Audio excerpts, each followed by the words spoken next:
A lot of you submit video reviews for Beauty Heaven, which we love. But some of you do have some questions on how to make them the best they can be.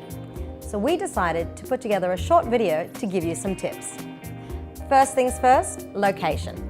You want to pick a room that's bright and cozy. You don't want anything to be cluttered or distracting from the purpose of the video, which is you. This heat pack is especially good for that time of the month. This hairspray actually smells really good. But don't think that means that you need to stand in front of a white wall. I've been using this shampoo for the last 2 weeks. We still want to see where you are and the character of where you're reviewing.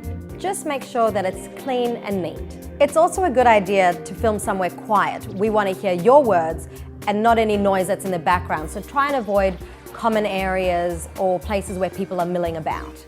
This powder sets my makeup really well and gives me a nice matte finish. I'm busy! Next up is positioning. So this means we don't want any cut-off faces or for you to be sitting in the dark. This brush feels so nice and soft against my face. The best way to do it is to make sure that you're facing the camera straight on and that you're facing the light. And what this means is that any light, whether that's a lamp or natural light coming from a window, is facing you. Now onto filming. When filming your video review, we'd love it if you could film it in a landscape mode. Means it's really comfortable in all the right places. Instead of filming like this, flip it over and film this way. Also, don't worry about a microphone. Flash, flash, flash, flash, flash.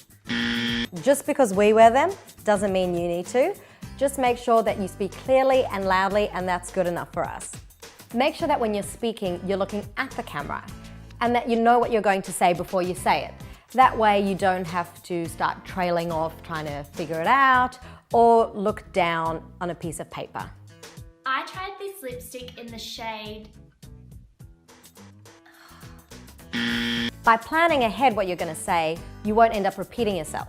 I love pink. I have everything pink. It's just the best color ever. And as always, smile. Now when it comes to editing, don't even worry about it. I really like this shampoo. Just send us the raw file and we'll do all the hard work. And that's it. See, it's not so hard, but it's the small things that can make a huge difference. And just to make it a bit easier for you, we've created a handy checklist just below, so make sure that you have a read of that every time you film. Thanks for watching. We hope you found that useful. If you aren't part of our video trial team already, click on that little I and you can register your interest.